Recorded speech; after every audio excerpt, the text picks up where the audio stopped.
Welcome to our channel. Today we're diving into why Dubai is often called the Singapore of the Middle East. Let's explore the striking similarities between these two global cities. Now, I know what you might be thinking. Dubai deserts, dazzling skyscrapers, maybe a bit of that over-the-top luxury you see on Instagram. Singapore, super clean, super efficient, perhaps a place where you daren't even about dropping litter. On the surface, they seem like they're from different planets, or at least different continents with very different climates. But folks, peel back a layer or two, and you start to see some uncanny resemblances. It's like finding out your super serious accountant cousin secretly moonlights as a Las Vegas magician. Surprising, but it kinda makes sense once you hear the story. These two aren't just cities, they're phenomena. They're case studies in ambition, vision, and a kind of relentless pursuit of bigger, better, faster. Think about it. Both shot up from relatively humble beginnings to become these powerhouse global hubs in what feels like the blink of an eye, geologically speaking. One's perched in the heart of Southeast Asia, the other a jewel in the Middle Eastern crown, yet their game plans, remarkably, almost spookily, alike. We're talking about how they've played the global game, attracted talent and money from all corners of the earth, and basically told the old guard, "Excuse me, we're building the future over here, mind stepping aside?" So, get comfortable, maybe grab a cup of tea or gawa if you're feeling the Dubai vibe, because we're about to unpack this. We'll look at everything from their prime real estate on the world map, to how they managed to keep everything so darn shiny and orderly. It's a tale of two cities that decided being small wasn't going to stop them from dreaming big, and then actually those dreams a reality. Are they identical twins? Maybe not.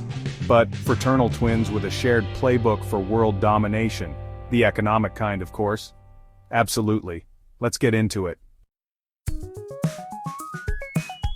Alright, so first up, let's talk about something real estate agents have been screaming for centuries. Location, location, location. Now, both Dubai and Singapore didn't just luck into good spots on the map, they hit the geographical jackpot, and then, crucially, knew exactly how to cash in that winning ticket. Singapore, nestled right at the crossroads of major shipping lanes in Southeast Asia, basically became the world's most efficient pit stop. It's like that one gas station on a long highway everyone to use, but this one also offers gourmet coffee and a spa. For centuries, it's been a vital link between East and West, a natural meeting point for trade, and they've leaned into that identity harder than a tourist trying to hold up the Leaning Tower of Pisa. Then you've got Dubai, sitting pretty on the Persian Gulf. It's strategically positioned between Europe, Asia, and Africa, making it this incredible central hub. Think of it as the ultimate airport lounge for continents. If you want to connect businesses, flights, or even ideas from these vast regions, Dubai has raised its hand and said, "Yep, we can do that, and we'll do it with style and maybe a water fountain show." They saw the potential of their coastline and their proximity to major markets and went all in, transforming from a modest port into a global nexus for trade, logistics, and finance. It's not just about being the path, it's about becoming the path itself, paving it with gold, or at least very efficient infrastructure. Now imagine you're looking at old photos, maybe from your parents' youth. Things look different, right? Well, for Dubai and Singapore, if you go back just a few decades, the before pictures are almost unrecognizable. We're talking about a transformation so rapid, so dramatic, it's like they found a cheat code for urban development. Singapore, once a British colonial trading post with a swampy landscape, reinvented itself. It wasn't just about putting up buildings, it was about meticulous planning, investing in cutting-edge infrastructure, and embracing technology like it was the last slice of pizza at a party. They built upwards, outwards, and smart wards, creating a green, hyper-efficient city that consistently tops best places to live lists. It's a testament to what you can achieve when you have a clear vision and maybe a national obsession with progress. And Dubai, hold my camel milk. This city basically said, "Desert? What desert?" and proceeded to build a futuristic wonderland on sand. We're talking about a place that went from a small pearling and fishing village to a global icon of modernity in a time frame that makes other cities look like they're moving in slow motion. The investment in infrastructure is mind-boggling: artificial islands, the world's tallest building, a driverless metro system. It's not just development, it's a statement. A very tall, very shiny, air-conditioned statement. Both cities understood that to compete on the world stage, they couldn't just play catch-up. They had to leapfrog, investing heavily in the kind of urban planning and technological adoption that makes your jaw drop. So, you've got the location, you've built the shiny city, how do you get the world to come knocking? Well, Dubai and Singapore basically rolled out a welcome mat so big, it's visible from space, embroidered with the words, business-friendly zone. We're talking about policies designed to make companies and investors feel like they've found paradise. Think low taxes, sometimes taxes on personal income or capital gains. It's like the government saying, you make money? Good for you, keep it. Maybe buy a nice plant for your office. This isn't just about being nice, it's a hardcore strategy to attract foreign investment and talent, and boy has it worked. Then you have the free trade zones. These are like special economic bubbles where the usual rules are even relaxed, making it super easy to import, export, and set up shop. Both cities have mastered this, creating ecosystems where businesses in specific sectors, think finance, tech, logistics, tourism, can thrive with minimal red tape. They're not just waiting for businesses to show up, they're actively courting them, supporting startups, streamlining regulations for real estate, and ensuring that if you have a good idea and some capital, these are the places where you can make it happen, fast. It's a competitive world out there, and Dubai and Singapore are playing to win, with open arms and very attractive spreadsheets. Chapter 4. Airport Wars, the Battle for Best Hub. If cities were celebrities, their airports would be their private jets, a symbol of status, connectivity, and how many A-listers, or in this case passengers and cargo planes, they can attract. And in this arena, Dubai and Singapore are the undisputed heavyweights. Dubai International Airport, or DXB as the cool kids call it, isn't just an airport. It's practically a city in itself. It's consistently one of the world's busiest airports for international passenger traffic. Think about that. Millions upon millions of people transiting through, connecting to every conceivable corner of the globe. It's a maelstrom of activity, a testament to Dubai's ambition to be central point in global travel. They built it and everyone came, and kept coming. Then you hop over to Singapore and Changi Airport is out here collecting world's best airport awards like they're Pokemon. Seriously, this place has an indoor waterfall, a butterfly garden, movie theaters. You might actually have a layover there.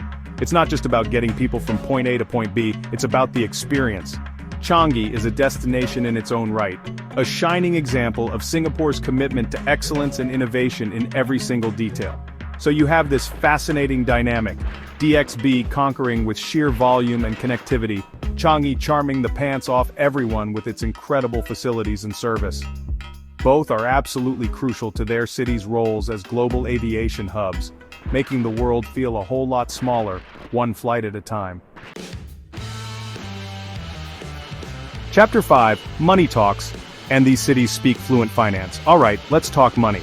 Because at the end of the day, a lot of this global ambition is fueled by and results in massive financial flows. Both Dubai and Singapore have strategically positioned themselves as titans of finance and trade, not just regionally, but on the global stage. Singapore has long been a financial powerhouse in Asia, a trusted, stable hub for banking, wealth management, and investment. It's like the Switzerland of the East, but with much better food, arguably. Thousands of multinational corporations have their regional headquarters there, drawn by the robust legal system, skilled workforce, and its gateway access to the burgeoning markets of Southeast Asia. It's where deals get done, and fortunes are managed.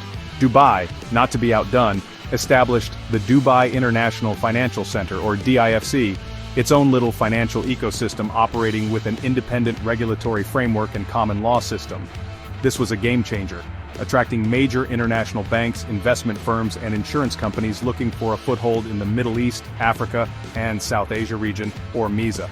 It's a signal that Dubai is serious about being a top-tier player in the global financial league. So, you have these two cities, thousands of miles apart, both acting as critical gears in the machinery of international commerce, serving as magnets for capital and corporate HQs. They're not just cities with banks, they're banking cities. Chapter 6. The Vision Thing, when leaders lead from the top. Now none of this, the skyscrapers, the global hubs, the economic miracles, happens by accident. You don't just wake up one day and find a world-class financial center in your backyard.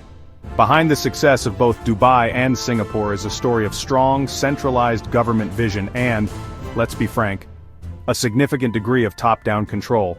In Singapore, leaders like Lee Kuan Yew had an almost laser-focused vision of transforming a small island nation into a first-world oasis. This wasn't about incremental changes, it was about bold, often tough decisions aimed at long-term prosperity, stability, and modernization. The government played, and continues to play, a very active role in shaping the economy and society. Similarly, Dubai's meteoric rise is inextricably linked to the ambitious vision of its rulers, particularly from the Al Maktoum family. They saw the potential beyond oil, envisioning Dubai as a global center for trade, tourism, and finance, and then they marshaled the resources and the will to make it happen. This kind of city-state or city-led governance allows for rapid decision-making and implementation of large-scale development strategies that might get bogged down in more complex political systems. It's like having a CEO for a city with a very clear 5-year, 10-year, even 50-year plan. This strong, centralized leadership has been a defining characteristic of their development paths, pushing through transformative projects with remarkable speed and determination. Chapter 7. A melting pot with good Wi-Fi. One of the most fascinating things about both Dubai and Singapore is that when you walk down their streets, you're literally walking through a microcosm of the world. These aren't just cities, they're global villages home to massive expatriate populations. We're talking people from every corner of the planet, bringing their skills, their cultures, their cuisines, and yes, their burning desire for reliable, high-speed internet. In Singapore, you have a vibrant mix of Chinese, Malay, Indian, and Eurasian communities, plus a huge contingent of expats from all over. This multiculturalism isn't just a demographic statistic. It's woven into the fabric of the city, from the hawker centers serving up a dazzling array of dishes to the diverse festivals celebrated throughout the year. Dubai takes this to another level, with expats reportedly making up over 80 to 85% of its population. That's astounding. It's like the world decided to have a giant ongoing conference in the desert, and everyone just kind of stayed.